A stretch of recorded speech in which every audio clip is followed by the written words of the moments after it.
लागले बाबा. आता हे ताक मी पिते म्हणजे माझी तहान पण भागेल आणि पोट पण भरेल. एवढं गार वाटेल ना ताक प्यायल्यावर. आमच्या घरचं दही आणि त्याचं ताक. वा वा वा, मस्तच. मला तर वाटतंय कोणालाच देऊ नये, सगळं मी एकटीनच पिऊन टाकव.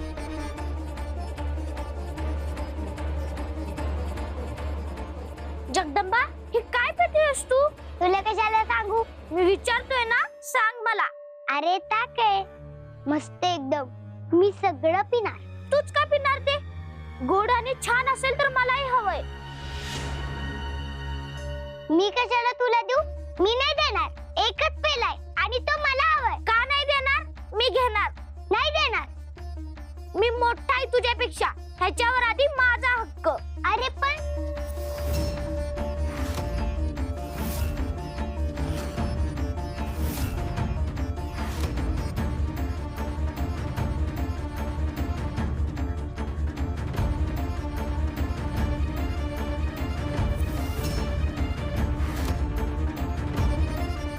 याला चिडवलं आणि याच्या मनात खरंच मत्सर निर्माण झाला. आता स्वतःहून सगळं ताक पिऊन टाकेल आणि मग ह्याचं खरं रूप उघडं होईल. या रिपूची प्रत्येक गोष्ट, प्रत्येक हालचाल, त्याच्या प्रत्येक घडामोडींवर आमचं लक्ष असणार आहे, कारण मनोरमा तिथंच असणार आहे. सम्राज्ञी, ही कपटी वृत्तीची कारस्थानी आणि निर्बुद्ध स्त्री आपल्यासाठी भिंगार गावात जाऊन वार्ता घेऊन येणार यावर खरंच विश्वास आहे आपला. गेल्या वेळी ही अशीच वल्गना करून इथून गेली होती आणि काय झालं? सुजलेलं पराभूत तोंड घेऊन परत आली, होय ना? सम्राज्ञी, तो रिपू अत्यंत शक्तिशाली आहे आणि ही स्त्री सर्वसामान्य, क्षुल्लक आहे, कुचकामी आहे. क्षमा करा असुर नरेश. नाही, मान्य आहे की मी एक सर्वसामान्य स्त्री आहे, पण यावेळी मी याच रूपात त्या भिंगार गावात जाऊन तुमच्या कामी येईल अशी वार्ता आणली आहे. कसली वार्ता? आपण पाठवलेला एकही रिपू नष्ट झालेला नाही.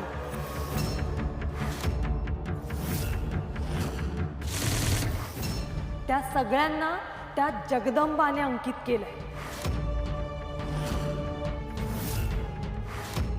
हे काय बोलतेस? होय असुर नरेश, ते सगळे रिपू तिच्याच जवळ आहेत. मोह तिच्या मोहनमाळेत, क्रोध त्रिशूळाच्या दांड्यात, काम कमरपट्ट्यात, माया पायातील घुंगरांमध्ये आणि मत पायाखाली असलेल्या गादीत आहे. आणि ती तुळजा, ही तर सतत त्या जगदंबाच्या पाठीशीच असते.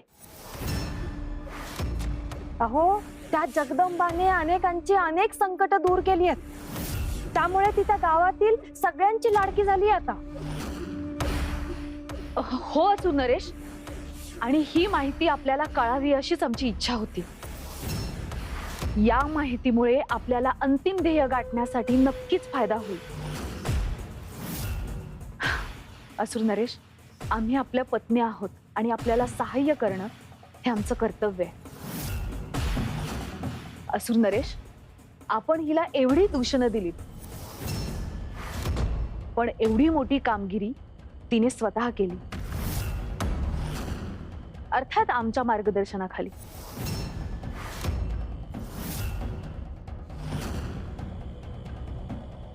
सम्राज्ञी, या निर्बुद्ध स्त्रीकडून हे महत्वाचं कार्य करवून घेण्याचं श्रेय केवळ आपलं आहे.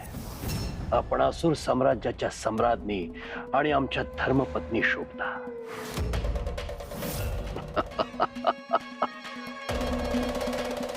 इकडे ते साधू आमच्यासाठी तो विधी शोधत असतील, आणि इकडे ही वार्ता कळतीये. याचा अर्थ तुळजा आमच्या पायाशी येण्याच्या मार्गातले अडथळे एक एक करून नाहीसे होत आहेत.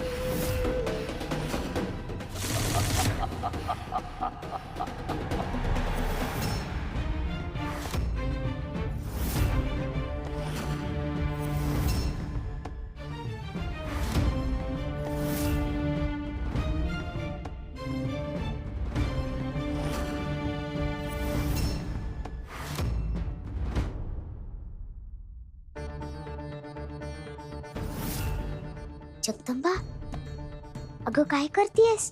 अगं देवीनं दिलेलं पवित्र पाणी अजून शिल्लक आहे आपल्याकडे.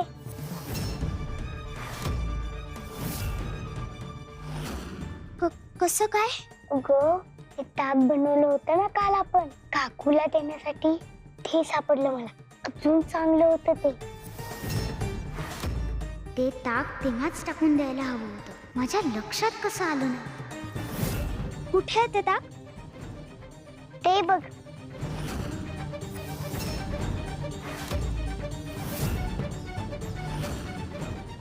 सदू हे ताक खरंच प्यायला तर हा सुद्धा मत्सर नाहीये हे जगदंबाला कळेल आणि मग तिला माझ्यावरच संशय येईल, कारण गावात नवीन आलेली मी एकटीच असेन. नाही नाही नाही, हे थांबवायलाच हवं, नाहीतर सगळाच खेळ संपून जाईल.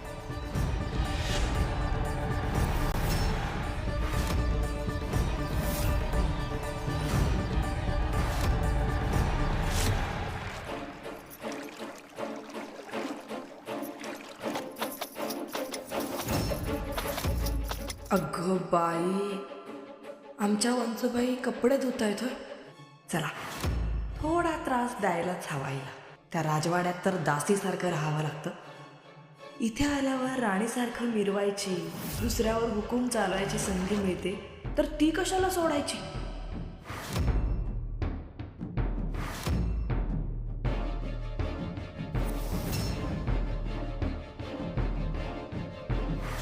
अगं बाई, अहो काय वंस, हा दिसत नाही वय? आता धुवून पिऊन आणलेले कपडे तुम्ही चिखलात पाडले. जरा बघून चाला की, डोळा आहेत का भोक? ए जास्त आगाऊपणानं बोलायचं काम नाही, सांगून ठेवते. ननंद आहे मी तुझी. काय ग, दादा जे काही सांगून गेला ते विसरलीस का काय? मुकाट्याने ही सगळी कापडं उचलायची आणि परत धुवायची आणि नंतर जेवण दिवण व्हायला जायचं आहे काय? आणि काय ग, हा ते हल्ली घरातली स्वच्छता नीट होत नाही. बघितलं की मी सगळं बघितलं. एक काम कर, घरातलं सगळं सामान आता उचलायचं, झाडायचं, मग परत ते सगळं सामान ठेवायचं काय? आणि हा ते पुढचं आणि मागचं अंगण नीट सारवायचं आणि सगळं सारवून झालं की मग शेतात जाऊन. अहो एवढी कामं नाही जमायची मला. अगं असं कसं जमायचं नाही, जमवावं लागल. मी जर माझ्या खऱ्या रूपात आले तर काय होईल लक्षात आहे ना?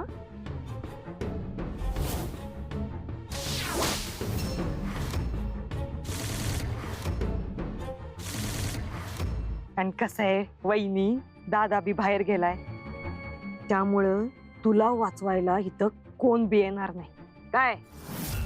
चला उचला ही सगळी कापडं आणि धुवा. चला उचल. हा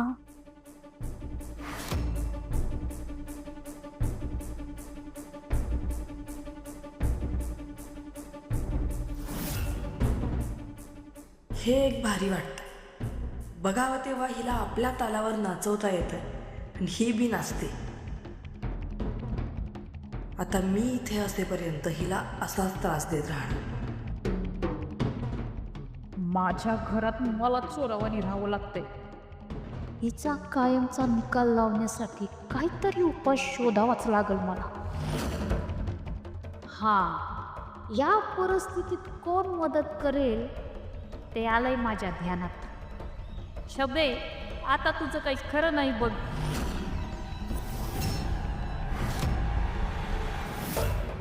हे ताक प्यायल्यावर ह्याला काहीच होणार नाहीये हे मला माहितीये. पण जगदंबाला हा मत्सर नाहीये हे कळेल आणि मी हे होऊ देणार नाही.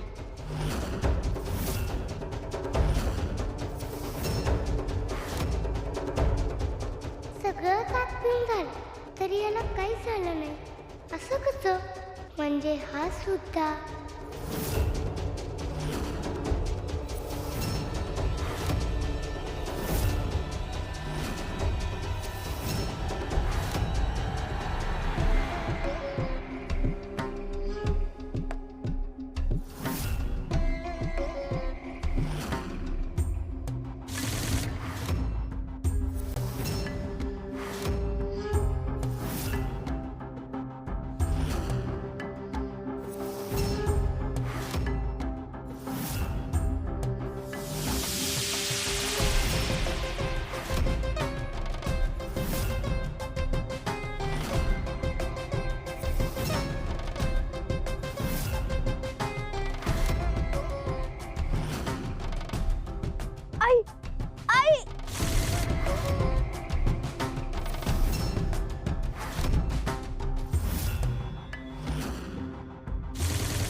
साधू साधू काय झालं तुला? जगदंबा याला ताक पिऊन त्रास होतोय म्हणजे हाच मत्सर आहे. अगं पण त्याला फक्त त्रासच होतोय. देवी आई म्हणाली होती त्याला त्रास होऊन तो खऱ्या रूपात येईल. हो माहिती आहे मला. आपल्याला वाटत होतं त्याच्यापेक्षा जास्त शक्तिशाली असेल हा मत्सर, त्यामुळेच खऱ्या रूपात आला नसेल. पण त्याच्या पोटाचा दाह तर होतोच आहे ना. बघ की असं अचानक कशामुळे दुखायला लागलं? आई खूप दुखतंय. जगदंबा ऐक माझं, हाच मत्सर आहे. माझ्या मनात तर काहीच शंका नाही. चल आता इथून. खूप आगाग होते. कशामुळे अचानक अशी आगाग व्हायला लागली? हा तू काही खाल्लं होतंस का? होय ताक पिलं होतं. जगदंबानं मला ताक दिला. ताक? त्यामुळेच त्रास झाला. अगं तुला ताक खूप आवडतं ना म्हणून घे ना पिऊन सांग कसं झालंय ते. आता बरं वाटतंय का तुला? थोडं दुखायचं कमी झालं? हो त्रास थोडा कमी झालाय.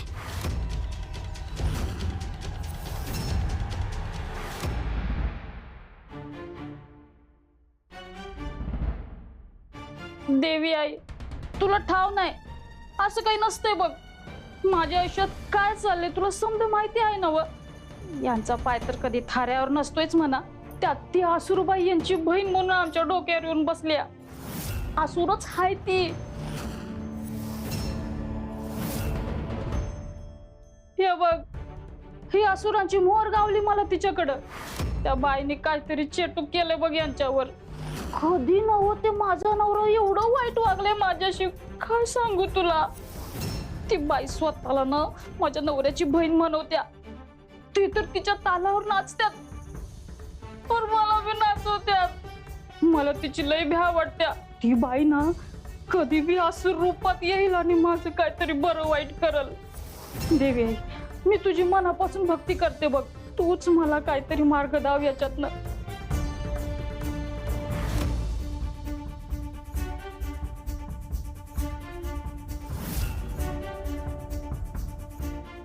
जोपर्यंत तू मला मार्ग दावत नाहीस मी काय तुझ्या समोरून हालायची नाही.